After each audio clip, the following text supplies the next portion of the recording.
Welcome back to the DevReady Podcast. Once again, we've got Dan Mumby. Thanks for returning, Dan. Dan's a 15X founder, known as that startup guy, angel investor, and a few other things as well along the lines.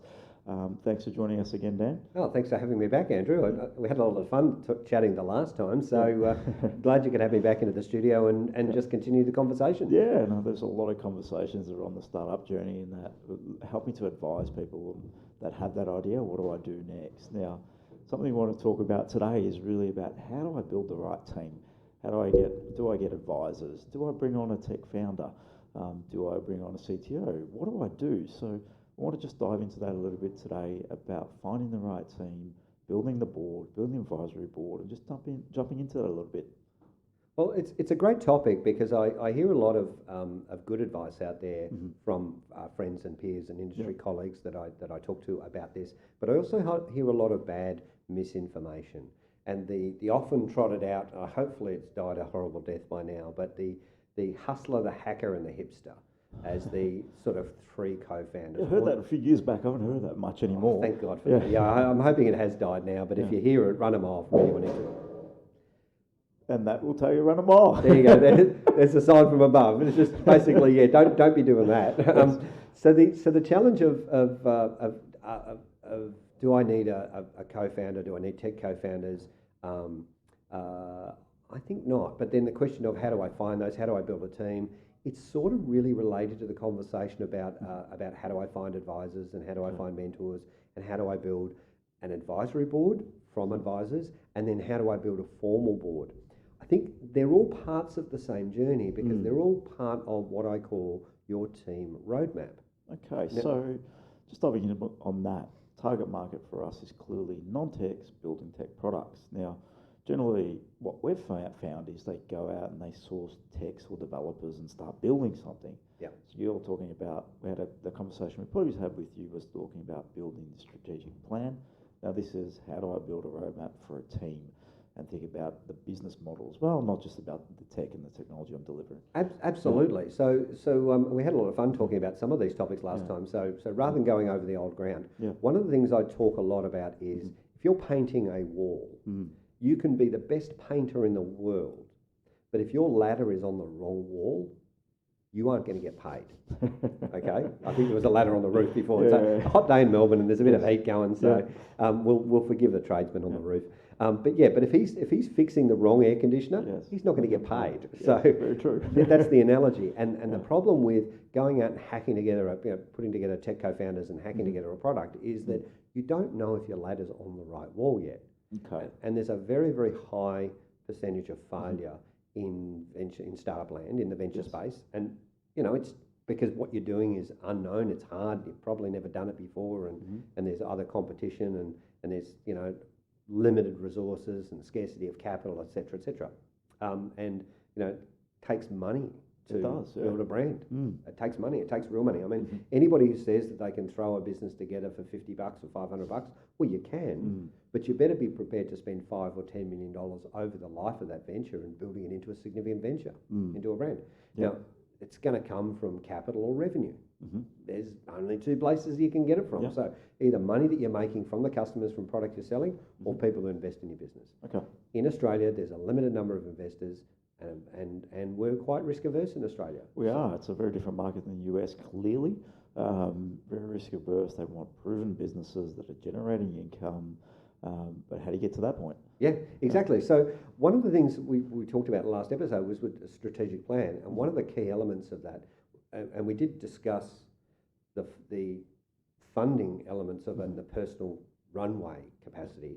In discussing the team roadmap, it's the same sort of question. You got to think about where is my end game and how do I reverse engineer it back? Yes. And so if I've got a business that's generating $20 million in sales a year and making $4 million of profit that I can reinvest and build a large brand and scale, that's great. So if I've got a business that's turning over $20 million, I've probably got 50 employees. Yeah, you need some numbers there, don't you? Need some numbers. I mean, you're not going to be turning over $20 million with two people. You're just not. I mean, you know. Unless you hit it big with some tech that everybody wants, but it's very, very rare and very unlikely. I mean, right? was it Snapchat that had 13 employees? I think it was something around that. Yeah, it's the unicorn, right? That's it's right. not happening every day. But unicorns don't exist. I mean, they're a figmentary, imaginary. It's a horse with an ice cream cone stuck on their head. You know? Pretty much. Yeah. But the reality of that is, if you're going to have 50 people, then think about that. Well, okay, so I'm going to get to 50. So what about, who are my first 20 employees? Well, who are my first 10 team members? Or who are my first 5 team members? Yep. And stage it back those ways. And I always say that the first 5 team members you should get are not employees. They're in fact, they're your advisors. Okay, interesting. So not employees, advisors. No, your advisors. And the reason for that is that pretty much in any business, there's about 5 buckets that you'll want to handle. Okay. And I figure if you can get the advisors first, they will know, rather than trying to go out and recruit or hire people in startup land, which is quite hard to do, or spend 12 months networking and meeting all the right people, is if you can find the right advisors and focus your time and efforts there, not only will you get the benefits that we talked about in the previous podcast about the right guidance, helping you ask the right questions, etc., but these guys, if these advisors, I say guys, I mean generically guys and girls, if these advisors have been in their segment or their space for 10 or 20 or 30 years, they're going to have a Rolodex or a LinkedIn profile filled with the right type of people that they can introduce you to. So you're going to very, very quickly be introduced to people that a trusted source is going to say, I like this person, I know them well, I trust them, they're going to be perfect for your business, and I would love to introduce you. And that's gold. Yeah, it is, because you can be knocking down so many doors and get nowhere if you don't have the right connections. And I've been there before, done it, started up a business in the pharmacy space. I was telling you a little bit about it before. Bringing on a good advisor and team member into that, the new industry, has changed the dynamic of that business, and it can completely shift when you have the right people with the right Rolodex, as you call it, or phone with contacts in it. Oh, absolutely. I mean, that's right. Not everybody knows what a Rolodex is. They're not as old as us, but as experienced and as senior. But the reality is that that everybody you need, every resource that you need for your business, certainly for the first 20 people, is known to someone that you know. But you may not know them, but someone you know knows them. Okay. So you firstly got to know how to ask, but you got to know what you're looking for. Yes. So the reason why I start with the 5 advisors is I'll give you the 5 buckets. Now I put the math separately to this, and I keep out legal and finance and tax and law and stuff separate, because they're a sort of a separate bucket. You can hire advisors. So let me make the differentiation here. So I'm not talking about guns for hire style advisors in that way. Admittedly, with any advisor, you should value their time and you should recognise the value of their time, and you should find a way to reward them. Clearly. But we might get into that in a minute. But I'm just going to talk about the advisors here. So I'm not talking about the service providers that you would go through for technical instruction. I'm talking about what starts off as perhaps mentors and advisors, that sort of informal approach that might become informal advisory board members, that might become a formal advisory board, that might become a formal board. So sort of stages of the approach. So if you've got 50 team members, you're going to have and investors, you're going to have a formal board. If you're a team of 1, you don't need a formal board. And in the same way, you don't need 50-page shareholder agreements, because it's just you. Okay. So what you're looking for is you're looking for 2 criterion. Let's start at the beginning. For a mentor advisor, there's 2 criterion. Number 1, they must be emotionally invested in my success. And number 2, they must have walked the path before. And I know we covered this in the podcast, but I thought it was important enough to reiterate it. Yes, okay. So walk the path with 4 and emotionally invested. Now, how do you get a mentor or an advisor emotionally invested? Well, let me tell you why you want them, and then we'll show you how to find them, because they're actually pretty easy. So the 5, great. Yeah, they are. It's actually pretty easy once you know what you're looking for. And this is the key, is that if I'm looking for somebody who has walked the path from me, then that's a really good start. Now, my ability to develop relationships with people will demonstrate over time whether that person is then emotionally invested in my success or not. Get it. So that's relationship building 101. Of course, yeah. Okay. But they've got to at least have walked the path. So I'm going to start with the right raw materials, let's say. Yep. Okay. So the 5 buckets I'm looking for typically, I'm looking for somebody who can help me understand how to deliver my service. Mm-hmm. And that might be in some areas called a technical advisor. Okay. So how to deliver from a technical capability, how to deliver the products. Product/service, whatever the offering is. If Okay. I'm setting up a retail store, Yeah. I want an advisor who understands retail. Yeah. So, Okay. Yeah. Okay. Whatever the offer is. If I'm setting up a pizza shop, if I'm setting up a bookstore, Yeah. I want somebody that understands that. Yeah. Okay. So from who we're talking to, non-techs, we want a technical person that knows how to deliver what you're trying to achieve. Well, they at least understand the challenges of it, and maybe they're not active as an actual operator anymore, Okay. but they're certainly a good advisor, Yes. and they understand the technical areas. So they've been there, done that, and Yep. delivered something before and many times throughout their career. Exactly. Okay. Now, with most industries, there's a and certainly with any venture, Mm-hmm. there's an element of regulatory and compliance elements Mm-hmm. that you've got to address.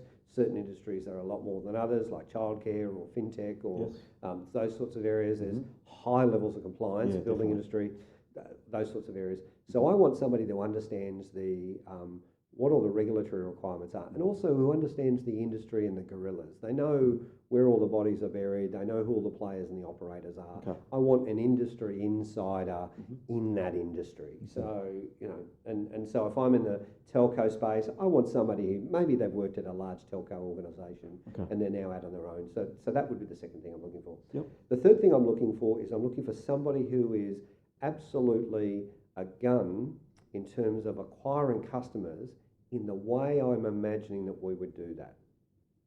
Now, let me give you a breakdown of what I mean by that.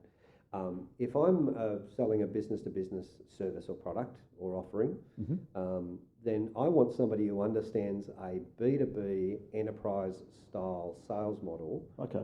If I'm doing if the model of acquiring corporate companies is we go and knock on the door, we develop a relationship around a product offering, and it's a long series of conversations. Yes. Lots of shoe leather in it. Then I want somebody who understands that enterprise sales model. Okay. If I'm doing a retail sales play, then I want somebody who understands how to get customers into the store, if you will, the retail play. If I'm doing a digital play, I want somebody who understands how digital conversion works. If I'm doing there's a half a dozen other different sales models, if you will. Specific, in terms of what you're looking for, not just a salesperson that's got a track record, but in the same space that you're targeting. Exactly, Yeah. exactly. So, and I tend to specialise in industrial sales models. For me, that's an easy no-brainer. But there are other areas where I'm a little bit light, so I definitely want an advisor that's going to fill in those gaps and help me ask the right questions where I don't know that I don't know stuff. Yeah, and that's massively important. Are you asking and exploring the right questions? And that's one thing you don't know if you're not in the industry or you don't have that expertise. So it's pivotal to success, really. Exactly. And then the other thing is that, and then the last but or the fourth bucket is, which is really important, is I want someone who understands the audience or the market. Now I mean the market by the customer market. I don't necessarily mean that. This is sort of like may or may not be the same person who understands the regulatory environment and understands the industry.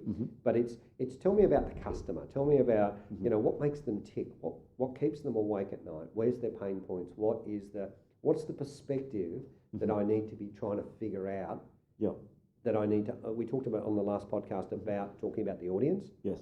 Well, I need to know what questions to ask the audience. I need to know where they live. I need to know. I don't mean physically where they live, but I need to know how to find them and how to access them. What are the paths and the channels to them? And that person will know that audience. And even know some of the problems that the audience already has. Absolutely, because I want to ask questions of that audience. But I need to know what questions to ask. I don't want to end up going down a rabbit hole. And then the fifth bucket is really sort of important too, although it's sort of slightly different. This is more around the math and the money. I'm a big fan, by the way, of early stage. If you can't necessarily hire it at the beginning, then rather than going for a co-founder, which is the cheap option, I like the virtual option. I like the fact that you can potentially tap into a virtual CTO or a virtual CFO or a virtual head of sales or a virtual head of marketing, okay? Because if we've got those 4 or 5 roles as our primary advisory team, which may then become an advisory board, Yes. and I need a person in the primary roles of each of those when I build my first 5 team operators, you might call them my executive suite or my C-suite, whatever you want to call them. They may not be chief CTO or chief marketing officer or what have you, but they might be head of sales, head of marketing, head of operations, head of finance, etc., etc. Or they might just be contractors. Okay. That's fine. But the first 5 people I'm going to need in the venture are going to be those 5 roles. So why not start with the 5 advisors who will know people in those roles that they can then introduce me to. Okay. That's going to save me a lot of time, a lot of effort, a lot of money, a lot of cost. Yeah, get a recruitment and hope for the best, right? Yeah. And Well, paying for that big time. My hit rate on finding talent on introductions is over 95%. Yeah, and it's no surprise because an introduction isn't given lightly, especially when someone's looking to employ. Yeah. And you do tread carefully if someone asks for a recommendation. You think, should I be giving that? And if they are great, then you're happy to yell from the hills, yes, they're a great person that takes a role. So Indeed. Yeah. And we talked a little earlier about the fact that the relationship building 101 is how do you know whether somebody's emotionally invested in your success? Well, if they're prepared to give a recommendation of someone to you, Yep. they're putting their professional reputation on the line for that. So it demonstrates that they may well, in fact, be becoming emotionally invested in your success. Call it a litmus test, if you will. Okay. You stick the paper in the water, does it come out pink or does it come out blue? Yeah. If they stick the paper in the water, Yeah. it doesn't matter whether the paper comes out pink or blue. The litmus test is proved. It's either acidic or alkaline. Yeah. It's one of the two. So, but you at least know where they're in. Yeah, get it. Okay. And then after meeting with the first person, if they're the right person, great. But typically, what you'd be looking for there is 2 or 3 introductions for each role, and now you're not having to figure out what should I be asking this person, because I think there's almost missed this. That was the biggie. The advisors are not only going to know the people that you need to be introduced to, but they're going to be able to help you to understand what questions to ask that person. So I've got a great B2B enterprise marketing, sales, marketing background and business building. And I'm pretty good on the finance stuff too. But if I was looking for a technical advisor in certain areas, there might be an industry where I don't know much about that area. So what do I ask the person around the service delivery element, the technical advisor? What sort of criterion should I be looking for in a technical person that I'd want to hire? The advisor should be telling me that. They should be saying, well, you're looking for these sorts of background and these sorts of skills and these sorts of criteria. One of the biggest challenges that a non-tech has, or in any case you walk into a business, just from a technical perspective, it could be any of the other ones too, right? They don't know finances, they don't know what to ask either. But from a technical perspective, they don't know what they don't know. They don't know how to employ the right team. Are they building the right technology? Are they approaching it in the right frame of reference? Are they building it scalable? How are they going to deploy this? How are they going to maintain it? They don't even understand these questions. So that advisor will guide you through that maze, really, because it is a maze. It is a maze. But then there's another layer overarching over the top of this, where you as a business founder, not only are you not now looking for co-founders, but you're looking for effectively your first employees for the business, as well as your advisors. But you're also getting to set the culture of the business, because you're now not hiring people based on skills. You're able to hire people and select people based on alignment and cultural fit, not with the culture that you have, but the culture you're imagining. Because if it's just you, there's not much culture. There's not much culture there, but there is your vision, and there is your values, there is your attitudes and your ethics and your morality that all play here that form culture.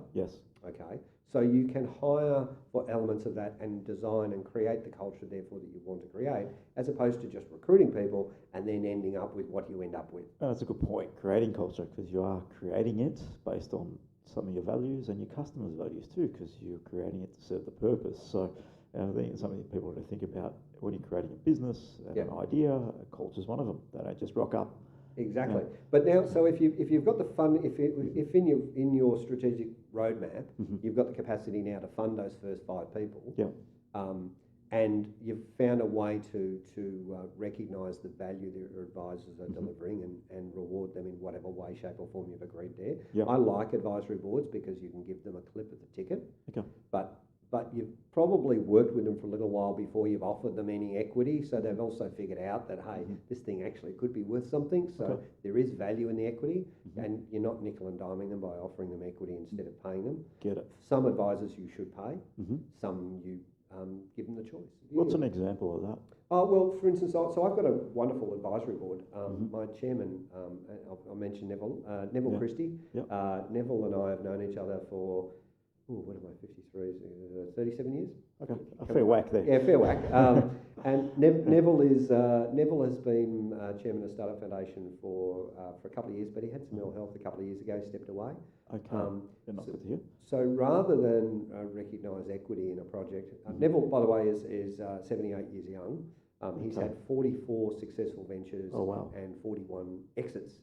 Yes. 44 ventures, 41 successes, and 3 abject failures, as he calls them. Well, that's a great strike record compared to what the market will tell you. Indeed. Yeah. But for Neville, we recognise. Look, you got to be honest. Neville's 78. If we take 20 years to build success in this venture within Startup Foundation, is that it would be unreasonable of me to expect him to take equity. Understand that. To forego some current value for some future value, which he may not see. Indeed. Makes sense. Neville's got a better use for the cash now, so my arrangement with him is different to the other members of my board. That's an interesting way of looking at it. What is the position of the mentor, and where are they currently at? Yeah. And what do they want? And ask the question. And if that's right, if you've got a relationship with them, with the point where you're able to talk about these things, then ask them, what do they want?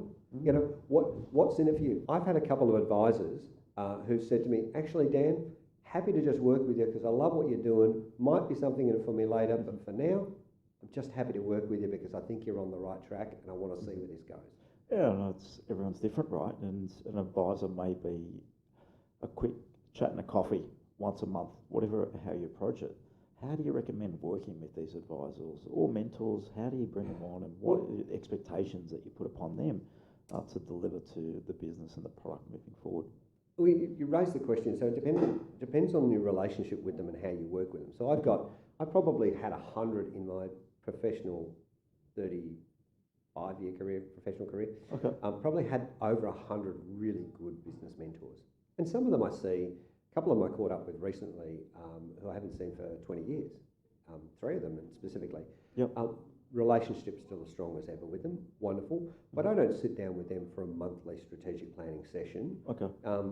But you know, they're still interested in how I'm going. They want to know what's going on. They want to know what progress I've had. You know, that younger version of me that had those big dreams and goals, and how did that go? And you know, and sometimes that was a good story, and sometimes it was a bad. But they still are always interested in the story. Mentors are always going to be mentors. You're never going to lose them. So then there are your mentoring advisors, and so this is the ones that you're seeing on a more regular basis. They're emotionally invested in your success, and they're challenging you. So I like the fact that some of my mentors are very, very challenging because they'll ask me really, really hard questions that I maybe don't want to ask. You know. Yeah, don't want to look at it at this point, right? It's the wince factor, you know. It's like they ask a question and you go, "Oh, I was hoping you weren't going to go there," but you know through. But the value of those relationships also too over time does improve because, for instance, Neville and I have a wonderful relationship. In fact, I think we're actually about to start recording a podcast series together shortly. So love to definitely share and cross pollinate. I think we might get you on as a guest of our show, so that we can share Neville. But one of the things that I have is that I'll have my sit down session with Neville on a monthly basis, and I know that there is a series of questions he's going to ask me. Okay. So now I'm in the back of my mind. I'm thinking about. How am I going to respond to that in advance? How am I going to prepare for that? And when I'm in meetings, it's what would Neville say about this, and how would Neville respond, and how would he frame this question? Yes. So I'm now anticipating my relationship with him, not second guessing it, but I'm now to the point where I'm internalising his insights and his learning, so that I can then step perhaps outside myself and maybe provide his perspective, or at least a vicarious version of get his it. perspective. Yeah, no, I understand that. So he's can be a 24/7 mentor that you can lean on even when he's not around. Exactly, because our relationship is good enough to the point where I can ask the question, what would Neville do? What would Neville say? And even if I can't see the answer, I can come at it from another perspective, which is often hard to do. It's challenging because we all get stuck in our own thoughts, own patterns, own beliefs about certain situations, and generally that's just blinkers on, right?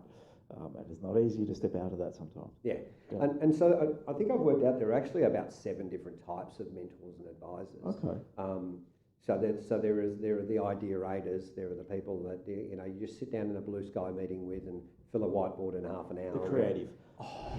Well, oh no, I wouldn't say they're the creative. They're the ideators. They're people that are a bit like me. Yes. They live in their head. Yep. And they almost think 4-dimensionally. But I wouldn't call them creative from an output drawing perspective. Yes. It's still creative from a mind perspective, yes. problem-solving perspective. That's what I'll call creative. And what I mentioned before with Neville as a challenger, and Yep. the challengers are very important because they're all the people who say yes, but. Yeah. I mean, I hate that because you know it's coming, and and the moment the words leave your mouth, and you say it, and then they go yes, but.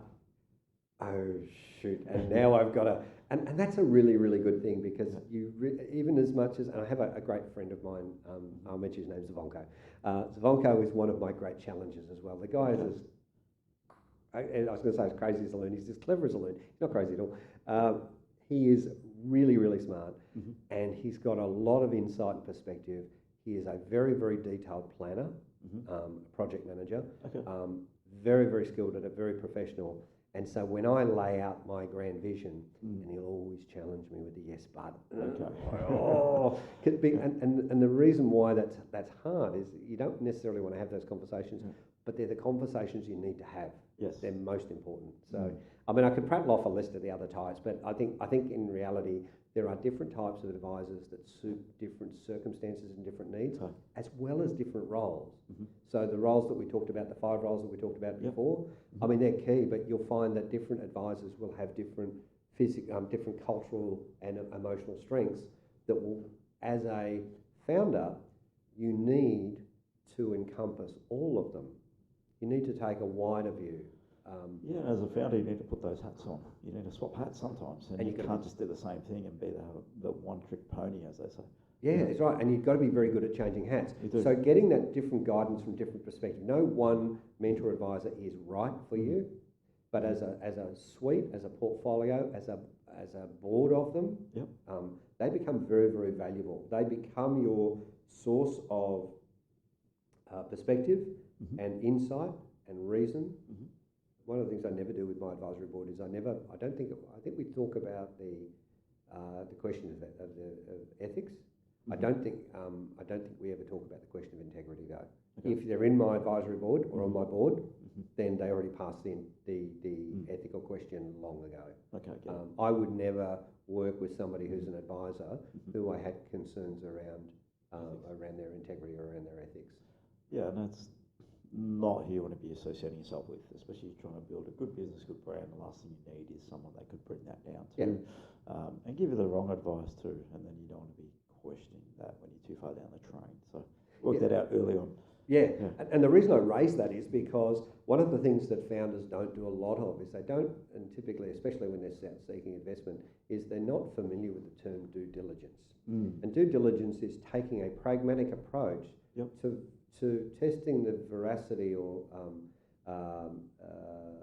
validity of the information that you're being given by another source. Investor, you say to an investor, I think my business is worth $10 million, but it's still an idea and you have no product. Well, it'll take their due diligence just finished right there. But you may say, well, my business is based upon, my business is worth $3 million based upon $3 million of last year's sales.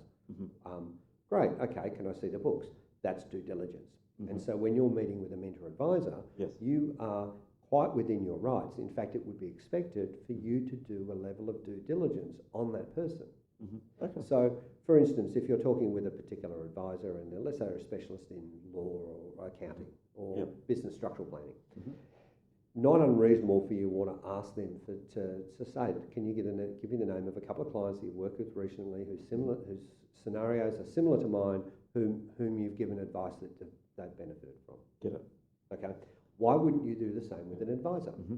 Why wouldn't you ask the same question? Can you give me the contact details? Would you mind giving me the contact details of someone you've worked with similar to me, solving not necessarily the same problem, but at least works a little bit like I do, that you've been able to add some value with? Yep. And do your due diligence that way. We do it in business. Everyone asks, are you capable? Show us what you've done in the past. Yeah. And that question's asked all the time, so why not in that scenario? I don't think it's a bad thing. And you're basically, because if somebody struggles to be able to say, well, they may be upfront. Look, I haven't worked in your space before with advising anyone that's doing what you're doing. But here's a couple of people I've worked with recently that are doing X, Y, and Z that have comparable enough. I can live with that. Yeah. Okay. You know, or if they're a first time out, look, I've just hung out my shingle. I don't have any clients. I haven't. But here's 2 or 3 people I work with at my last company. That's fine. But everybody has a level of due diligence. Okay. You know, the other thing you can do with due diligence is I always ask permission. Look, by the way, do you mind if I contact a couple of people that we know in common? I'll look up on LinkedIn if I know that person, and there's 8 or 10 people on there, 2 or 3 I might really trust. I'll ring them and say, listen, tell me what you think of Zvonko, or tell me what you think of Neville, and you know, I'll get the truth. And I think that's a really good thing. I know, for instance, Neville is very polarizing. He is a very, very strong individual. He's very intelligent. He's very successful, and he has, in any successful business career, you cannot not go through life and rub some people up the wrong way. Yeah, it's challenging, isn't it? It is. You need to stand your ground and own what you're doing, and some people aren't going to agree. Exactly. And if you don't do that, you're not going to get anywhere because you're going to flutter in the wind. Exactly. You can't do it, and you learn that as you go through. You do, but what that means is then that if I was doing due diligence on Neville, I'm sure I would come across some people that would say, well, don't like Neville. Why? Now, the thing about it is, but they know Neville, so he's not milquetoast, he's not bland, he's memorable enough, and he's been able to hold a position. And whilst that other person whom I also like and trust may not agree with that, at least I know I'm prepared for that. I'm an adult, I'm a grown up. I know that Neville's an adult, a grown up, and I know that he's not trying to win some sort of popularity contest, which is probably a good thing to know anyway. It is. It is. So because part of my due diligence is I just want to know the good stuff. I also want to know some of the bad stuff. There are people that would say about me that I have this characteristic, or I have that quality or characteristic. That should not be a surprise to anyone that asks, that calls up about me and asks for a referral. Yeah. That would not be a surprise. In fact, if somebody said something that was a surprise, I would be, okay, where's that coming from? In the same way that I know what people would say about Neville, because not only do I know Neville's great stuff, but I also know his, we've had those very challenging conversations where he's told me,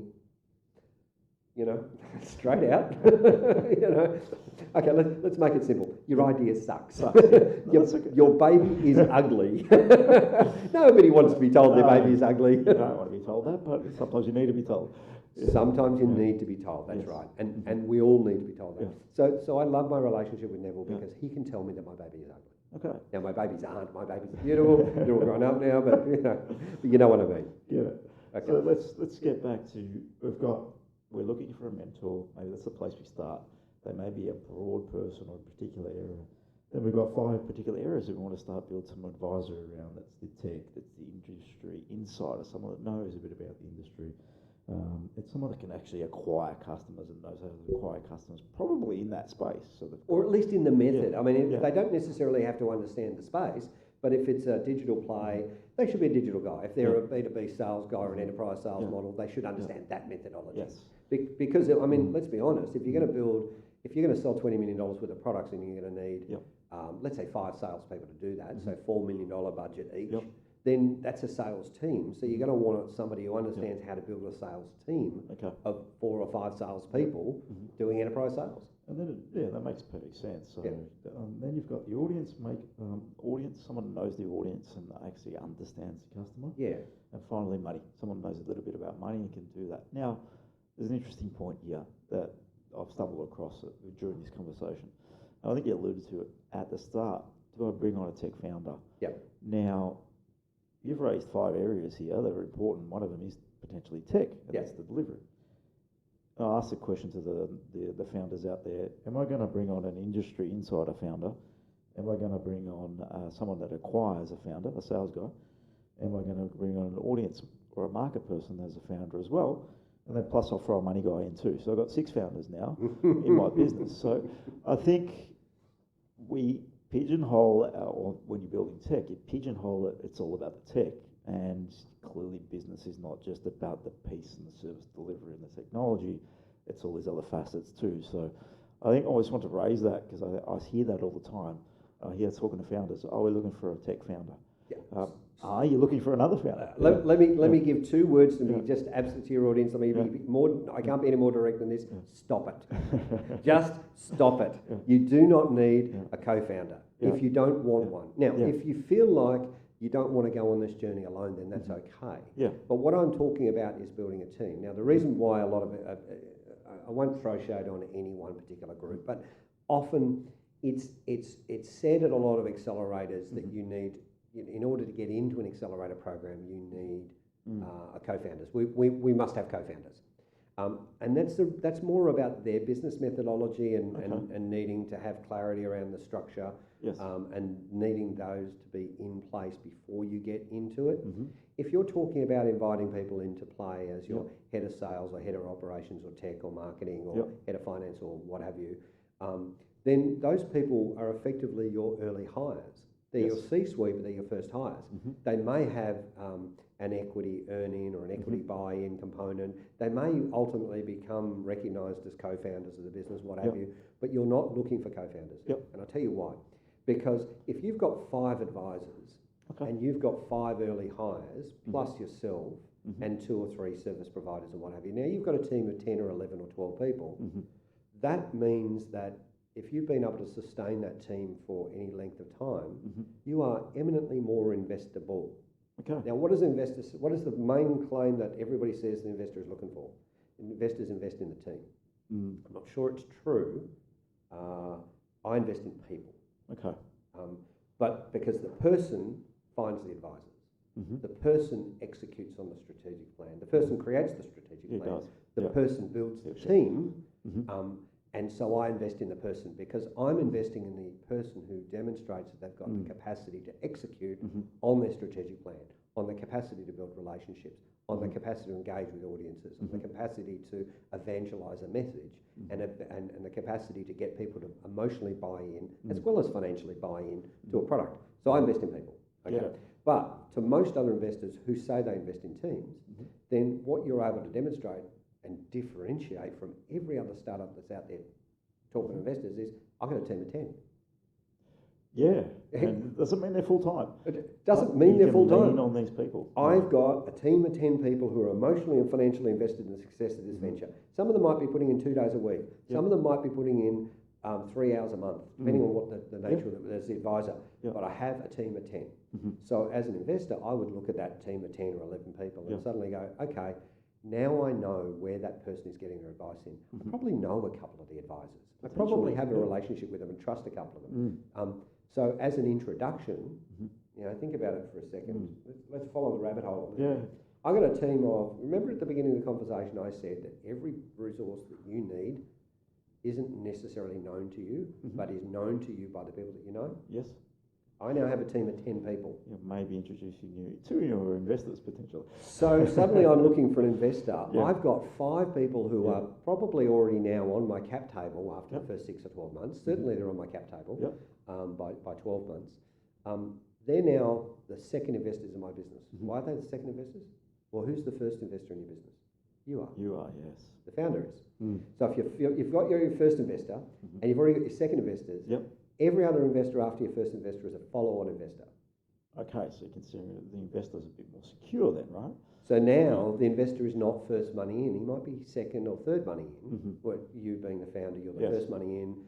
Your advisory board is now your second money in. So now the opportunity for your advisors to introduce you to aligned investors who understand or are likely to understand your vision and likely to be interested in your space. Remember saying before I get a 95% hit rate on introductions for referrals? Yeah. What do you think your hit rate would be on introductions for potential investors. Certainly going to be a lot better than the 5% success rate that we get out in the industry. And it's important to them. Your advisors, it's an investment to them. If they believe in the product, they're there supporting, helping grow this thing. They're going to want to get the right investor in too. Well, of course they are. They're not going to want to bring the wrong investor in. That's the first thing. And if they've got a slice of the pie, they're going to want to protect their investment. They're not going to want to bring in somebody who is combative or alienating or wants to take over and run the show or is some sort of prima donna. They're only going to introduce people that are aligned. Now, this is not about groupthink, by the way. This is about cultural alignment, and it's really, really key. So by you setting the culture and defining that within the group, you're now able to ask your team members and advisors to introduce you to people that are culturally aligned and mission aligned, and that can add some strategic value. Yeah, huge. That also adds value to the credibility of your advisors professionally, because they're now able to leverage you as a product as part of their portfolio. No, very good. So the relationship, if done properly, is symbiotic.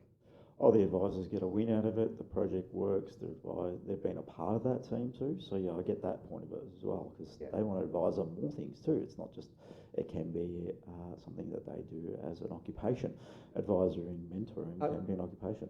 Indeed. Yeah. And I think one of the things I want to come back to, and I haven't touched on, but I think it's really important to say, is that with your advisors, you've got to pay them in the way that they need to be paid. And so for some of them, they might have had a successful career, they're former, maybe retired CEOs or what have you, or they've been journeyman consultants for all their life. So they're professional, they're perhaps no longer needing to work, maybe they're former CEOs or what have you. They've made their money, and so they do it because they enjoy it. Okay. And for other people, this is the way that they get paid and make their daily living. So they may need a recognition of a fee for service. And that's fine. I mean, you might have somebody who is an action coach or a skills coach or a product coach or a technical coach or something like that. They're a coach. It's not the same thing necessarily as an advisor. So I think when you're talking to people, you're got to get an understanding of the value that they can deliver it, and what do they need in return, and how do they want to be recognised and rewarded. And you should ask that early on. You need to, otherwise you walk into a relationship, you don't know what the end game is, and no one's going to sign up to that, are they? Yeah. That's it. And this concept of informal advisory boards, which are not the same as shadow directors or shadow boards, by the way, but they are essentially people that have all care, but they don't have the governance requirements that a formal board has. They are informal advisors, and the decision still rests with you as a founder. This is why I like the concept of having solo founders with good advisory boards and good early stage team members or a C-suite, because you're not having to you can delegate decision making processes. You're not having to share the decision making processes. But as an investor, I like those businesses to invest in, because I know that founder is not in a gaggle of 2 or 3 co-founders trying to figure out between them what we think sounds best. I know fight around what works, right? That's right. I know that single founder, who is the decision maker, is getting a series of different advices from different advisors, some of whom I know, and then is making the decision, and he's acting. So he's not in a committee. It's not management by committee. And it can be challenging when you're in that world. So I've got a co-founder, and we log heads sometimes, but I think where the advantage is, I found a co-founder and we think very differently, and we bring different facets to the table. But I've also run into businesses that have the same thinking co-founders, and they really get no benefit from it. So if you're going to have a co-founder, they need to bring something different to the table than you do. Otherwise, there's no point having a co-founder, like you said. That's right. If what was it? Neville said something really clever, and I'll see if I can quote this correctly. If we always both agree, then one of us is not required. Your co-founder to the table, right? Your co-founder challenge. If you have a co-founder or co-founders, they should actually be challenging relationships, because if you always agree, then why do you need them, or why do they need you? 100% agree with that. So that's a really, really point. I really like that. If you always agree, why do you need each other? That's it. I think that's why great couples work. That when people are different, opposites attract, and all of that.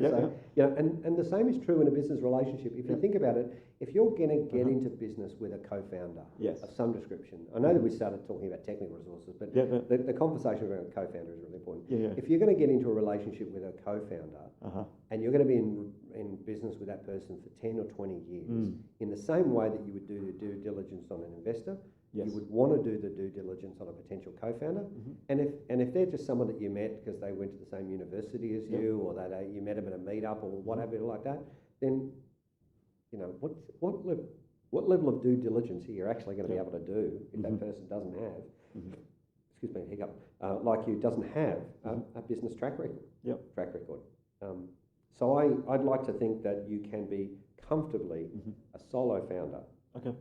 And build a framework or a structure that makes you investable, and is able to demonstrate not to accelerator programs that you've got 3 co-founders, but to great investment groups, whether that be VCs or venture studios or corporate investment capitals or angel groups or what have you, that you are in fact investable because you've been able to demonstrate by your actions and your behaviours the outcomes that make you investable. No, it makes perfect sense, and really appreciate the conversation around looking at building mentors and advisory first.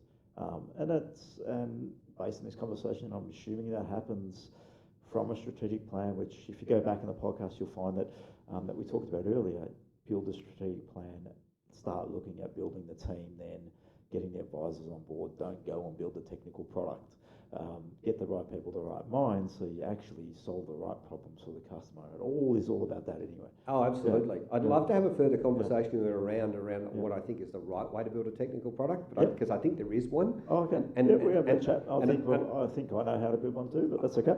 Exactly. I'd love to. In fact, you know what? I actually think maybe that's what we'll get you on talking about. And then we can banter about what are the ways that you could build a great product within the frameworks that we talked about now. Love to. Because I think it's a whole can of worms, but there are so many opportunities in Australia. Can I just table something sort of finally that I wanted to just really put in front of your audience? Australia's not really good at innovation. Now, we say we are, but you know, they trot out the old stump jump plough and Wi-Fi and hills hoist as being great examples of Australian innovation. Let's be honest, we suck at it. They are terrible examples. I can give you chapter and verse, historical reasons why every one of those inventions was a bad example of innovation. If we were really good at innovation, we would have 100 of those have come out in the last 5 years. Yeah, what's coming up? There are a couple of organisations that are supposedly worth more than $1 billion, based upon not market tested, not validated. There's a couple of really good ones that have been sold that are validated that are worth a couple of $1 billion, sure. But as a general rule, we suck at innovation. But here's the thing. We're a really, really large group of smart people. Don't let anyone tell you Australia is a small market. It's not. 25 million people. We are the most homogeneously, culturally diverse country in the planet. We are very, very highly trained. Australians are very well skilled. We're very professional in what we do. We have very high work standards, very high ethics. Mostly, a couple of trade services where you might disagree, but you know, air conditioning sales, air conditioning guy up on the roof before. No, but as a general rule, we're internationally well respected around the world. We have very, very high standards of regulatory compliance, governance standards, those sorts of things. And Australians are well liked. Yes. And in Australia, you can build a product and test it with an audience or market of 25 million people that you can sell just about any other market or industry or audience in the world. Australia is the best place to test and build and launch an offering for any market. And I challenge anyone to tell me a market that you couldn't launch a business in Australia and make money in and then scale to the rest of the world. Now, it doesn't mean we have to, but we can. It is the opportunity. We have a good testing ground. There's enough numbers there. There's enough diversity there to test the concepts, right? That's right. So we're on the crest of a wave. It hasn't happened for us yet, but I reckon the last 5 years has really been about setting the landscape. The governance, compliance, I talk about the 5 factors, the picks and shovels, the tools, the resources, the regulatory environment is 4th, and the capital is 5th. Now, the capital has been building in Australia, and there is more capital than was available 5 years ago. That's positive. Okay, but the returns haven't happened, and for investors to continue to reinvest in products, they need to get a return, and they haven't seen it yet. So we've got, I reckon, about 5 years in Australia to build a really brilliant innovation system, and those that get it right are going to go on to huge things, or in the next 5 years, we as a nation will fall off the back of the wave, to use the surfing analogy. We're on the crest of a wave right now. The wave is building. We're either going to fall off the back and then we're done, or we're going to ride it all the way to the beach. Now, I personally think that it's the latter, not the former. Okay. I think we are in the land of opportunity right now. We're at a sweet spot. Yeah, no, it's great to hear for everyone out there that's in this current position, but take it 3 steps back, build your advisory board first, build your team, and do it the right way. Don't go looking for 3 or 4 co-founders and hoping for the best. Exactly. Yeah. So to summarise that and to tie in with exactly what you've said, is if you've got together a framework and a strategic planning methodology, and you figured out how to build a team and a team roadmap and what have you, and become investable, and your advisors, and they say, look, brilliant, Dan, love your work, but this baby is ugly. But the next one, your advisors still like you. They still exist. They still exist. You kept your powder dry. You didn't go too early. You didn't launch a product that nobody wanted. You didn't spend 2 years or waste and chew through all the valuable seed capital you've got. You've kept your powder dry for the right thing. And this is what I think about, is that, did we say this episode or the previous episode, this ideas are like buses, there'll be another along in 5 minutes? Yeah. That's true in this space. Yes. So don't feel like you've got to rush and be the first to market. Most of the successful ventures in the world, almost none of them were first mover advantage. Almost none. Coca-Cola was not the first soft drink. Realestate.com was not the first real estate platform. Facebook was not the social media platform. Microsoft was not the first people to release a spreadsheet. Correct. WhatsApp was not the first mobile telecommunications Google app. was not the first search engine. Google was not the first search engine. Everybody had... there are almost no great companies around still in existence today that had first mover advantage. Yeah, that's another great point for everyone out there. Don't rush it. There's no need to rush. And I think sometimes as a founder with an idea, you think, oh, God, I have to move quickly. And that might be the key pivotal mistake, where I jump in, I hire a dev team quickly, and I start building something because I'm in a rush for some reason. That's all in your head. Don't be consumed by time. Make sure you're building the right thing, get the right team around you. And then you never know. You might not even build that product, like you said. Absolutely. Very good. Being patiently impatient is one of the best characteristics that you can have. Pausing, taking time to reflect, thinking it through, asking lots of questions. We use the analogy of painting at the beginning of the thing. Don't be the first. Don't go out there and throw your ladder up against the wall and get the job painting done, only to realise that, hey, nobody's going to pay me for this work. Correct. So, thanks, Dan. I think that's been a lot of insight there for our listeners, and plenty to take away and just think about. If you are in the middle of building a product and you haven't got a team around you, go back to the steps, start building your advisory board now, get it right, get some mentors around you, and make sure you're doing it the right way. If you've got the gaps that you want to fill, make sure you can bring people in those areas. I'll cover them again. The tech space, industry insiders, someone that knows the industry and understands it, the people who can help you gain and acquire customers, the people who know the audience, that actually know your customer, their pains, their problems, and know them inside out, and also people that know money and finance. They're the 5 areas you want to cover off. If you don't have them covered off now, make sure you go out and do that. Thanks, Dan. Appreciate your time. Thanks for coming in again, and I'm sure we'll have you again at some point. Thanks for having me. I appreciate it. It was a lot of fun, and I learned some things too. So thanks very much. Hope your audience gets a bit out of this too. Cheers, Dan. Thanks again. Thanks.